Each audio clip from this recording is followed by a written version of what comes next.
मेरे प्यारे बच्चों, आप सभी लोगों को सिद्धांत क्लासेस के चैनल पे स्वागत है। और हमने पिछले वीडियो में बात किया था कि इकाई 3 फर्स्ट ईयर का क्लास 11th का पाचन एवं अवशोषण, ठीक है, किस प्रकार से डाइजेशन और एब्जॉर्प्शन होता है।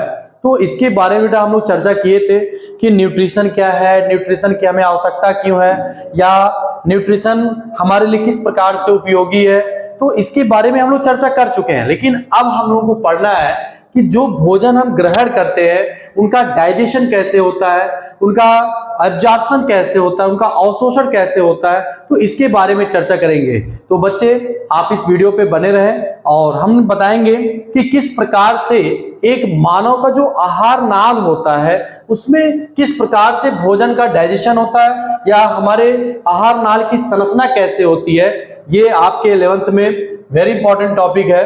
तो आपको बता दें कि एक मनुष्य का जो पाचन तंत्र होता है, जिसे हम डाइजेस्टिव सिस्टम हम मैन कहते हैं, तो ये जनरली कई अंगों से मिलकर बना होता है, जिसमें मुख्य एवं मुख्य गुहिका जिसे हम माउथ एंड बक्कल कैविटी कहते हैं, ग्रसनी होता है जिसे हम फैरिंक्स कहते हैं, उसके बाद तीसरा भाग ग्रासनली जिसे हम इसोफेगस कहते हैं, और चौथा अमाशय या जिसे हम स्टमक कहते हैं, और छोटी आंत, बड़ी आंत, इस प्रकार से हमारे पूरे मानव का आहार नाल का निर्माण करती है। तो जनरली आपको बता दें बच्चों कि मनुष्य का जो पाचन तंत्र होता है वो जनरली कई अंगों से मिलकर बनी होती है, और हमारे पूरे आहार नाल की जो लंबाई होती है वो लगभग 8 से 10 मीटर होती है।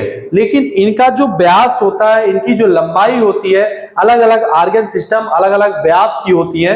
तो इस पे हम लोग चर्चा करेंगे। तो आप देख रहे हैं एक मनुष्य का आहार नाल, ये मुख्य गुहिका, हमारी मुख्य गुहिका से सबसे पहले हमारी मुख होती है, ये ओष्ठों से घिरा हुआ, यानी एक ओष्ठों से क्षैतिज दरार होती है जिसके द्वारा 2 तालुओं से घिरी हुई हमारी मुख होती है और मुख्य गुहिका होती है। और ये मुख्य गुहिका जिसे हम बक्कल कैविटी कहते हैं, इसमें हमारे दांतों की कतारें होती हैं, जीभ होती है। हम लोग अगले वीडियो में हम दांतों और जीभों के बारे में बताएंगे। आज हम केवल आहार नाल के बारे में चर्चा करेंगे।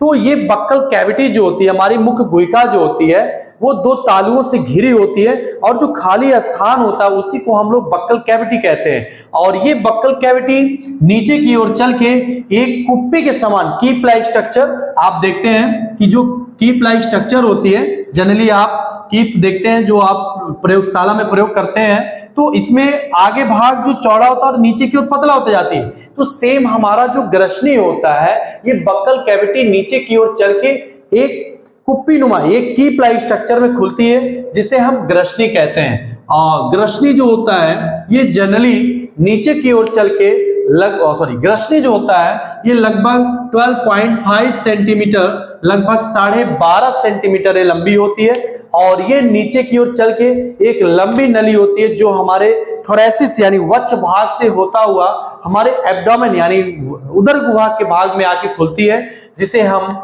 ग्रास नली कहते हैं। और ये ग्रास नली की जो लंबाई होती है ये 25 सेंटीमीटर होती है, जबकि ये नीचे की ओर चल के एक थैली नुमा संरचना बनाती है, एक बैग लाइक स्ट्रक्चर बनाती है। आप देख सकते हैं कि जे आकार की संरचना होती है, जिसे हम स्टमक या अमाशय जिसे आप पेट कहते हैं, तो ये होती है। और ये हमारे उदर भाग के बिल्कुल बाएं साइड में इन व्यवस्थित होती है।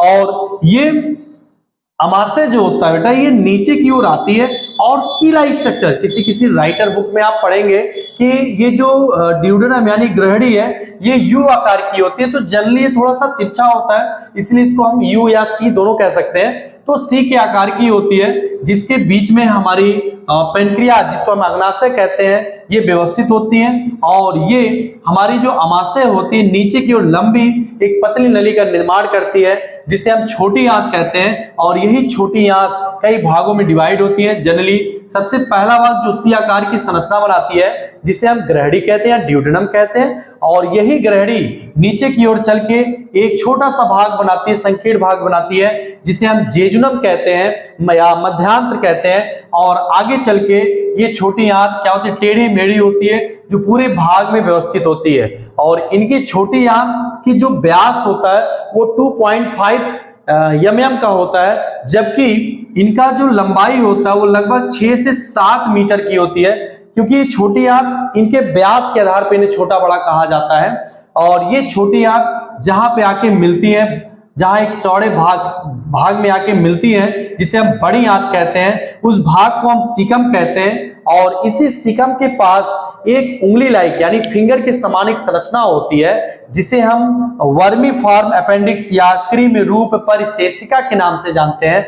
और ये आगे चल के हमारी बड़ी आंत जो होती है एक फूला हुआ बैग लाइक स्ट्रक्चर बनाती है या एक मुग्दर के समान संरचना बनाती है, जिसे हम मलाशय या रेक्टम कहते हैं। और ये रेक्टम बाहर की ओर एक छोटे से छिद्र यानी गुदा द्वार के द्वारा शरीर से बाहर खुलती है। तो सबसे पहले बच्चों हम बात करेंगे हम अपने बक्कल कैविटी की। तो हमारे बक्कल कैविटी में हमारी दांतों की कतारें होती हैं और हमारी जीभा होती है।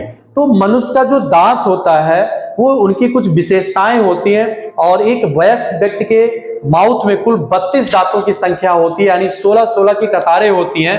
अगर हम बात करें दांतों की विशेषताओं के बारे में, तो हमारी दांतें जो होती हैं वो जनरली द्विबारदंती, जिसको हम हमारे जीवन काल में वो 2 बार आते हैं। जब बच्चा जन्म लेता है तो जो पहली बार उनके टीथ आते हैं, जिसको मिल्की टीथ या दूध के दांत कहा जाता है। और जैसे जैसे उनकी बाल्यावस्था समाप्त होती है, युवा अवस्था का प्रारंभ होता है और उनके सारे दांतें टूट के 10 साल की उम्र तक ये सारी दांतें टूट जाती हैं। और उसके बाद जो दांतें आती हैं उनको हम अस्थाई दांत कहते हैं, परमानेंट टीथ कहते हैं। और उसके बाद हमारी जो दांतें होती है इस कपाल के गड्ढों में धसी होती हैं, इसीलिए इनको गर्त दंती कहा जाता है। क्योंकि हमारे दांतों को आप देखेंगे उनके जो स्टेम होते हैं वो हमारे कपाल में धसे होते हैं, तो इसीलिए इनको गर्त दंती कहा जाता है। और ये क्या बोलते हैं, ये दांतें 4 प्रकार की होती हैं, इसीलिए इनको विषम दंती कहा जाता है। क्योंकि ये दांतें बेटा भोजन को चबाने, भोजन को चीरने फाड़ने, उनको ग्राइंड करने के काम में आते हैं। और हम अपने जीभा के द्वारा उनको उलटने फेरने का काम करते हैं। हमारे बक्कल कैविटी में एक क्या बोलते हैं, पत्ती के समान एक संरचना होती है, जिसे हम जीभा कहते हैं। और इस जीभा पे रसांकुर लगी होती है, जिसके द्वारा हम स्वाद का पहचान करते हैं। तो बच्चों हम अगले वीडियो में हम इसको डिटेल से बात करेंगे, एक एक ऑर्गन सिस्टम की बात करेंगे।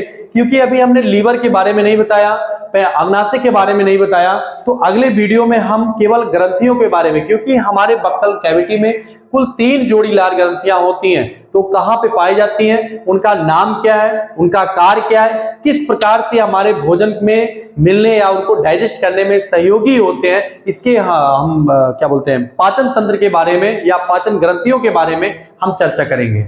Thank you.